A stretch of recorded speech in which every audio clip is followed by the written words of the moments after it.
Okay, year 12, we want to do a quick introduction to this new section of study, the beginning of the A2 material. But before we get to that, I want to quickly talk to you about just the syllabus and what we're going to be going over in the second year of English language.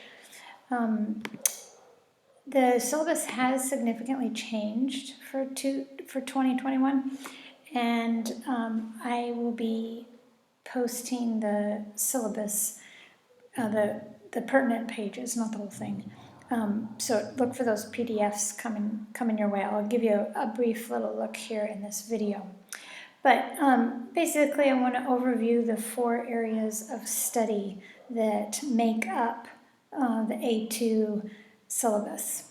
The topics that we're going to cover in year 13, and we're going to get a jump start on it, which is actually a really good thing because it is a lot of material.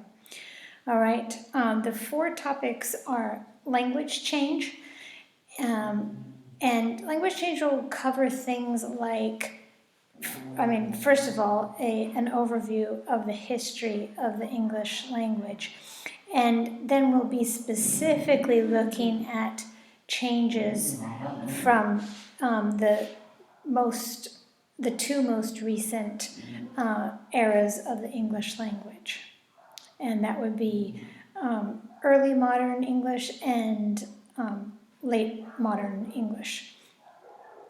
The second topic is probably my favorite. It's child language acquisition, and that's the topic where you explore and learn all about how babies and toddlers acquire language, how little human beings acquire language, from really small. And that's kind of a fun study because you get to explore and analyze transcripts. And we watch lots of, and listen to lots of videos of kids talking, and hopefully some real live observations can be part of that too.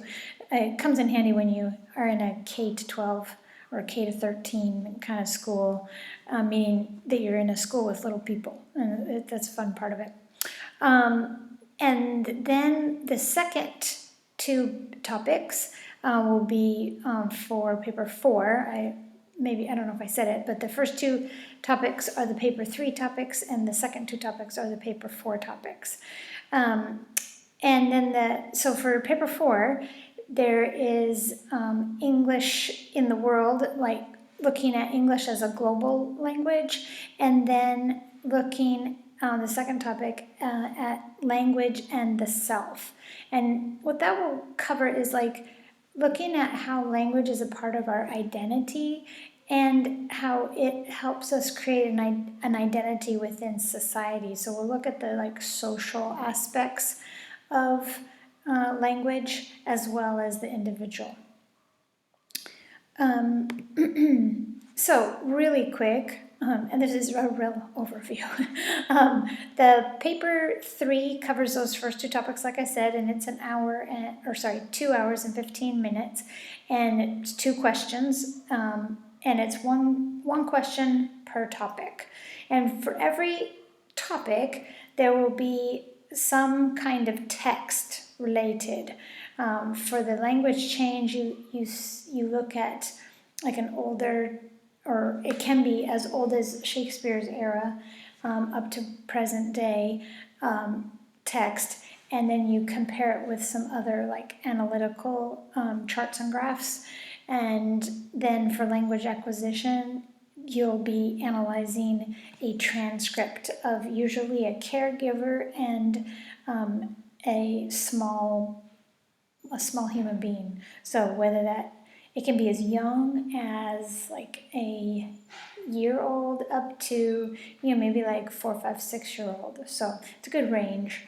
But you make observations and talk about what you see going on, which stage the child is at, and that kind of thing. For paper 4, you'll write discursive essays on the topics of Global English and English and Self. And those will be more like articles, article level texts that you will be given in a question set to go along with that. And for all 4 of these, they're all worth 25 points each. So it's 4 questions, 25 points each. I think they keep the math easy for English teachers. That's 100 points, okay? So the percentages are not hard. But all of them, in all the topics, you'll look at theory, and you'll look at information, and every question will ask that you pull your broader study into answering each question. Okay, so then let me see if this is going to work. What I'm going to post in the, I don't know if you can see that, but I've just taken the 2 pages from the syllabus. Maybe it's more than 2 pages, 4 pages it looks like, okay? It's 2 pages on each topic. This is the content, okay? And so you can have a look. This will go into a little bit more detail about what for each section, what you can expect to learn about, and lots of new vocabulary. We're gonna have to put some concentrated effort into learning some of this high-tech vocab. And then what the exam or paper, what skills you'll need to be able to demonstrate. Okay? For each topic, that's how this is organized. For the child language, the different things you can expect to learn about, and different skills and techniques that we'll work on building. And then moving to paper 4, similar, okay? Don't worry if you don't know what these things are right now. We will study them together. Okay, and the second document that I'm going to send you is just a description, a more detailed description of the paper. Okay, so you can see what kind of time you get, what kind of texts you will be given, and how you're going to respond to those. Okay, it's another just 2 pages. Okay. All right, back to our slideshow. All right, so for our introduction to English, the history of English language, I have selected some videos for you guys to watch.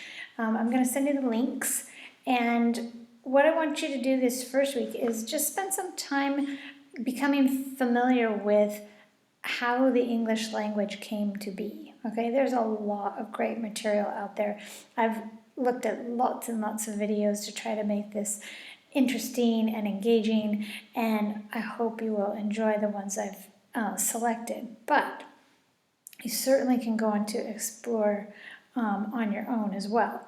Okay, so for this week, as you watch the videos that I've selected that I'm going to send you links for, I want you to be collecting information that will answer these questions.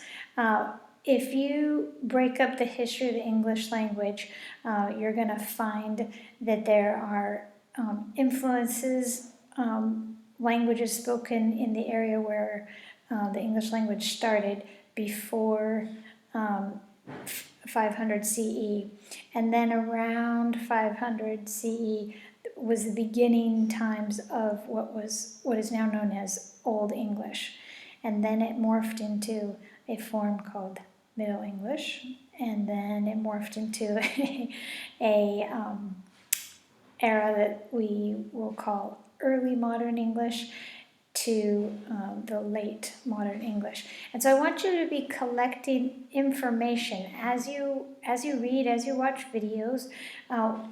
What do you learn about these time eras and the influences on the language? What shaped it? What influences? What historical events and what people groups? Anything else that you can add? You're going to be taking notes and then the what I want you to produce is your own timeline. Okay, it doesn't have to look like this. This is just a really simple form, but something that's got times, rough dates and annotations for each of these eras. What was going on in in England that was shaping and changing and evolving this language that we speak today. Okay, so the main thing too that I want to communicate to you is a key part of A2 level study is that you get interested in the topic. Okay, at this level you really have to cultivate interest. You have to do your own reading, your own looking, your own discovery.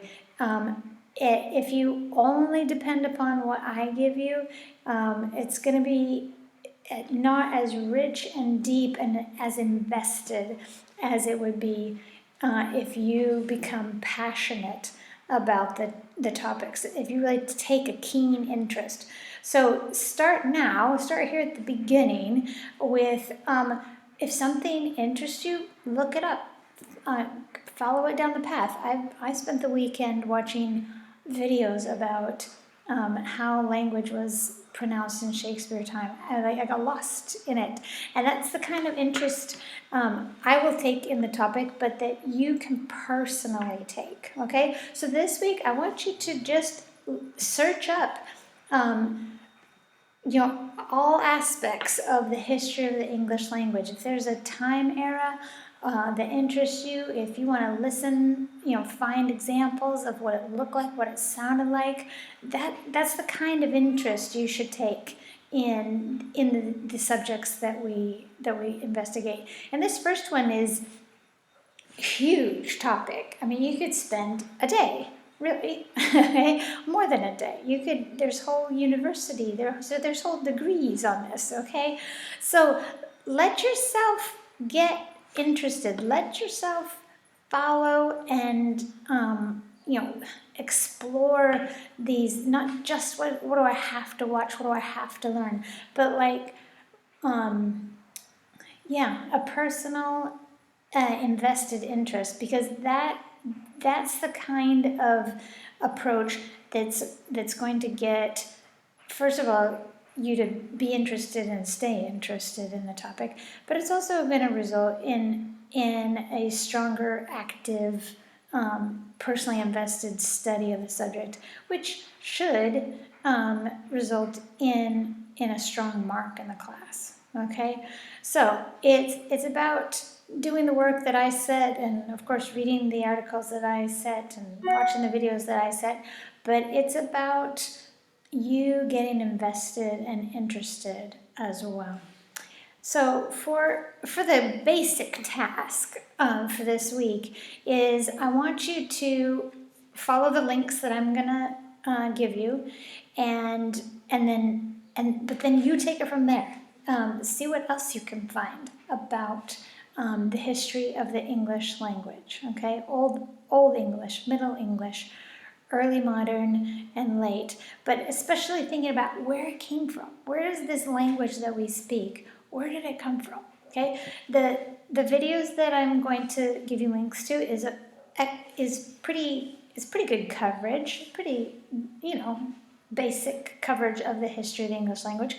But I would challenge you to get into it yourself. Okay, see what else you can find out. If something interests you, find out about it. Okay, if they mention a famous piece of literature from that time and you have no idea what it's about, look it up. Okay, if you've never heard of Beowulf, find out about it. Okay, if you've never heard of Canterbury Tales, learn a little bit about it. Okay, that's the kind of thing. Like if something is said or mentioned that you're like, I really don't know about that. That happened? What? Then you've got the whole internet. Okay. I also have listed here that there's the page 2 and page 3 from the first unit of the digital textbook. My only complaint about this digital textbook approach is that there's no page numbers, okay? So in the first unit, 7.1 is where we're starting, language change. On the second page and the third page, there's a timeline of like the old and middle English time era with some information on it. And then there's like on the next page, there's like I would call it mind map, spider graph kind of graphic organizer there that has some other information about the next period, about early modern. Oh, my phone's ringing. Hold on.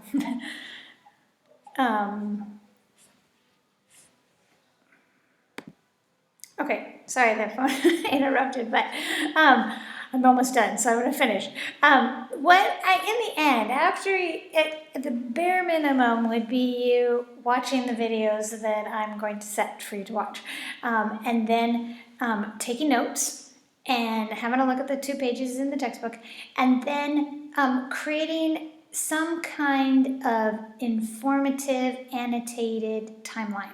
Okay, about what you learn about the major eras of the English language and the events in history that shaped it and changes that happened. Okay, so basically it should be a visual and annotated representation of what you learn. Okay, now this can be done either digitally on your computer, or you can do it by hand if that's how you prefer.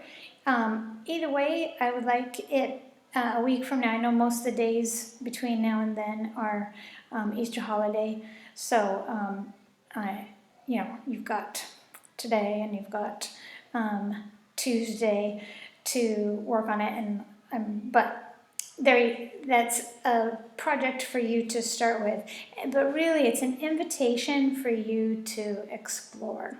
Okay, and if you have any questions, just let me know. But remember, the key parts of the history are these 5 main time frames, and so this should be the basis of your timeline. And then what can you fill in? What major events, what historical influence, what people groups, what languages were shaping and changing the English language. Okay? One note on the videos that I'm going to set, the first 2 are some really good overviews. They're I think they're TED Ed videos. And then there's kind of a cheeky one, but it's so funny, and I think you will enjoy it. And it has some good facts, but it's also got some hilarious humor in it about that's a little more detailed, but it's funny too. And then there's one that's a little bit more kind of, documentary, less funny, but still good energy. So anyway, I hope you enjoy the humor and the information. All right, explore, find out about the history of the English language. It's out there on the internet. You just have to go listen and learn.